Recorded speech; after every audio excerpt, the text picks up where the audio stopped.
অসম চৰকাৰ তথা অসমৰ কেবিনেটক আমি ধন্যবাদ জ্ঞাপন কৰিছোঁ।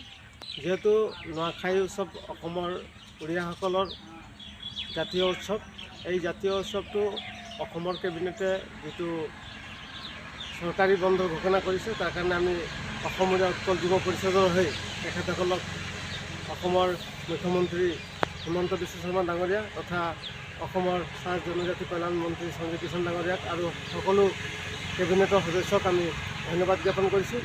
আৰু ভৱিষ্যত দিনতে আমাৰ যিধৰণে চাওতালী ভাষাটোক আৰু প্ৰাথমিক শিক্ষাক আগস্থান দি অসমৰ শিক্ষা ব্যৱস্থাত আগবঢ়ালে, সেই আমাৰ উড়িয়া ভাষাটোকো উড়িয়া প্ৰাথমিক শিক্ষাও বিভিন্ন স্কুলবিলাকত গুৰুত্ব সহকাৰে লৈ আমাৰ ভৱিষ্যতৰ ল'ৰা ছোৱালীবিলাকক ছাত্ৰ ছাত্ৰীসকলক এই শিক্ষা গ্ৰহণ কৰাৰ সুবিধা প্ৰদান কৰিব বুলি আশা ৰাখিছোঁ।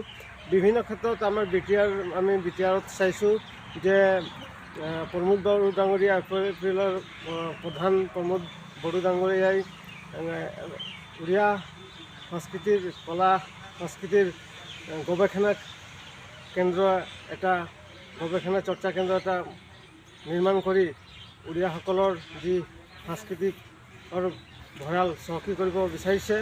অসম চৰকাৰে এই ভূমিকা ল'ব বুলি আমি আপোনাৰ এই পোহৰ চেনেল যোগে পোহৰ নিউজ যোগে আমি অসম চৰকাৰক অনুৰোধ জনাইছোঁ।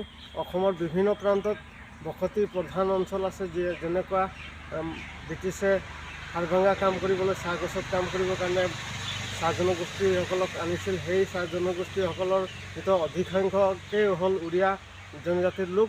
গতিকে আমি অসমৰ চৰকাৰক বিভিন্ন আঁচনিৰ ভিতৰত অভিলাষী আঁচনি আমাৰ জগন্নাথ মহাপ্ৰভুৰ যিটো আঁচনি দিছে, সেইটোকো আমি শলাগ লৈছোঁ।